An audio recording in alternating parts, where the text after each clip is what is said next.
안녕하세요. 미국 주식하는 임겐입니다. 오늘 미국장 한번 보겠습니다. 구독과 좋아요 부탁해요. 오늘은 3대 지수 모두 하락으로 마감했습니다. 다우는 오늘 0.43% 하락을 했고 S&P 500은 0.93% 하락을 했습니다. 그리고 나스닥 또한 1.87% 하락 마감했는데요. 주요 기업들을 보시면 빅테크 기업들의 하락세가 눈에 띄었습니다. 이날 애플은 0.81% 하락을 했고 마소와 아마존은 1% 이상 하락을 했습니다. 반도체 섹터를 보시면 엔비디아가 4% 이상 하락을 했고 AMD 역시 3% 이상 하락을 했는데요. 그리고 아래 보이시는 은행주 역시 이날 약보합 상태로 마감을 했습니다. 오늘 시장은 스냅바의 실적 충격으로 투자 심리가 꺾이면서 특히나 나스닥 시장은 2% 가까이 하락을 했습니다. 디지털 광고 매출 의존도가 높은 기업 중 가장 먼저 실적을 공개한 스냅이 어닝 쇼크를 기록하면서 현재 시장은 다른 빅테크들의 둘러싼 우려도 한층 커진 모습인데요. 전날 장 마감 후 어닝 쇼크를 기록한 스냅은 전장 대비 무려 39% 이상 하락을 했습니다. 이로 인해 구글과 메타 플랫폼은 5% 이상 미끄러졌고 디지털 광고 매출 의존도가 높은 스냅이 부진한 실적을 공개하자 비슷한 매출 구조를 가진 다른 기업에 대한 우려로 옮겨가고 있는 모습을 보여주고 있습니다. 이로 인해 핀터레스트의 주가 역시 이날 13% 이상 하락을 했는데요. 그리고 스냅의 차트를 보시면 이날은 거래량을 동반한 급락을 했기 때문에 당분간 좋은 흐름세를 보일 가능성이 굉장히 낮다고 생각이 드는데요. 더불어 주가는 작년 9월 이후 지속적으로 하락을 하면서 현재는 9.9불에서 흐름을 이어가고 있습니다. 그리고 이러한 급락으로 인해 오늘이 바닥이라고 투자를 하시는 것보다는 다음 분기 실적을 확인을 하시고 투자를 해도 늦지 않다고 생각이 드니 이러한 점을 잘 참고하시고 투자를 해주시면 좋을 것 같습니다. 그리고 오늘은 트위터의 실적 발표가 있었습니다. 트위터는 개장 전 실적 발표를 했고 주당 순이익은 8센트 손실이 나왔습니다. 이는 시장의 예상치인 14센트를 하회하는 수준으로 나왔고 매출 역시 시장의 예상치보다 낮은 수준을 기록했습니다. 하지만 이럼에도 불구하고 트위터는 이날 0.8% 상승으로 마감했습니다. 그리고 아메리칸 익스프레스는 이날 실적 발표를 통해 1.8% 상승을 했습니다. 아메리칸 익스프레스의 주당 순이익은 2.57달러가 나왔고 이는 시장의 예상치인 2.42달러를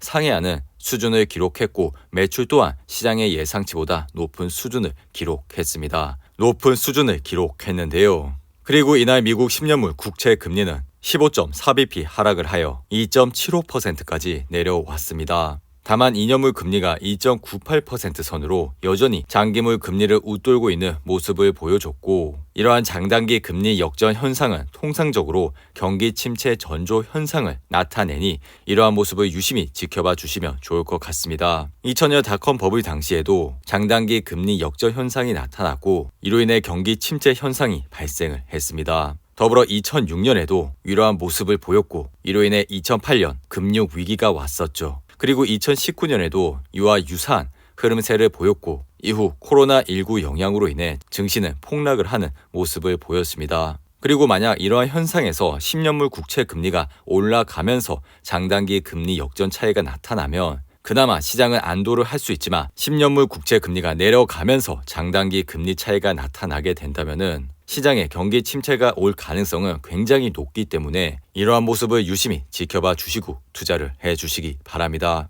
현재 나스닥 차트를 보시면 이날 하락으로 아래 보이신 RSI는 56으로 마감을 했습니다. 그리고 시장에서는 이번 주 나스닥 시장의 랠리에도 불구하고 약세장이 끝나지 않았다는 경고가 쏟아지고 있는데요. 최근 치솟는 인플레이션과 더불어 경기 침체에 대한 우려 그리고 다음 주 예정된 페드의 금리 결정도 시장에 큰 변동성을 가져다 줄 요인으로 손꼽히고 있습니다. 현재 시장은 7월 기준금리를 75bp 인상 가능성을 78% 이상 반영하고 있는데요. 그리고 다음 주에는 마이크로소프트와 메타 플랫폼 그리고 애플과 아마존 등이 실적 공개를 앞두고 있습니다. 그러니 다음 주 시장 또한 나스닥 시장에서 굉장히 중요한 방향성을 갖는 시장이 될 것이라 생각이 드니 이러한 점을 잘 참고하시고 투자를 해주시면 좋을 것 같습니다. 그리고 이날 발표된 7월 제조 구매 관리자 지수 예비치는 52.3으로 집계가 됐고 이로 인해 24개월 만에 최저치를 기록했습니다. 더불어 서비스 PMI 예비치는 47로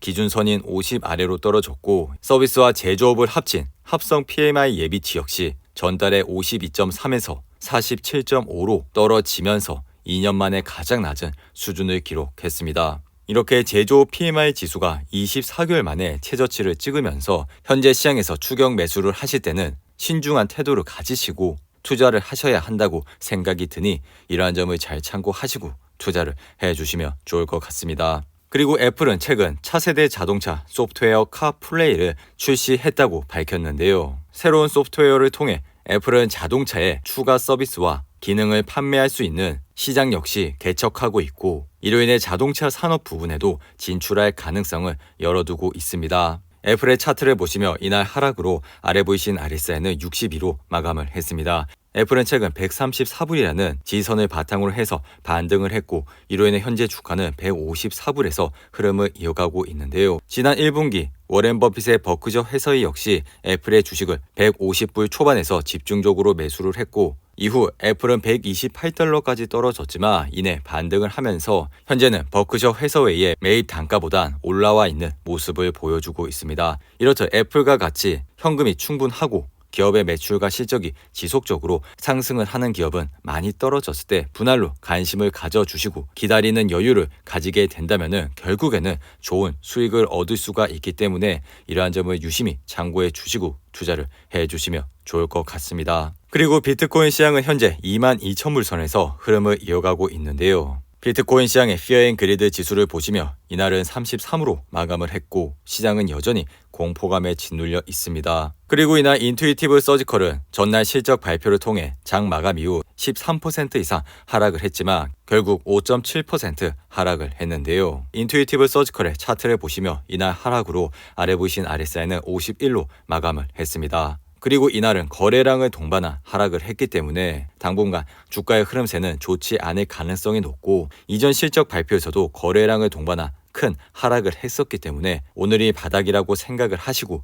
투자를 하시는 것보다는 다음 분기 실적을 확인을 하시고 관심을 가져주시면 좋을 것 같습니다. 그리고 버라이전은 예상을 웃도는 실적에도 향후 전망치를 낮추면서 이날 6% 이상 하락을 했는데요. 그리고 스파이 ETF를 보시며 이날 0.93% 하락으로 아래 보이신 RSI는 56으로 마감을 했습니다. 최근 경기 침체 우려와 더불어 치솟는 금리 인상으로 인해 개별 주식을 하시는데 크게 어려움이 있을 것이라 생각이 듭니다. 하지만 스파이와 같은 좋은 ETF에 매달 적립식으로 투자를 하시는 분들은 좋은 수익을 얻으실 수가 있었다고 생각이 들고 앞으로도 이러한 수익은 지속적으로 발생을 하리라 생각이 드니 이러한 점을 유심히 참고를 해주시고 투자를 해주시면 좋을 것 같습니다. 그리고 주식시장의 피어 앤 그리드 지수를 보시며 오늘은 39로 마감을 했는데요. 항상 시장이 공포감에 있을 때 시장을 주목해 주시기 바랍니다. 이상으로 오늘의 영상은 이렇게 마무리를 하고요. 오늘 하루도 잘 버티신다고 고생하셨습니다.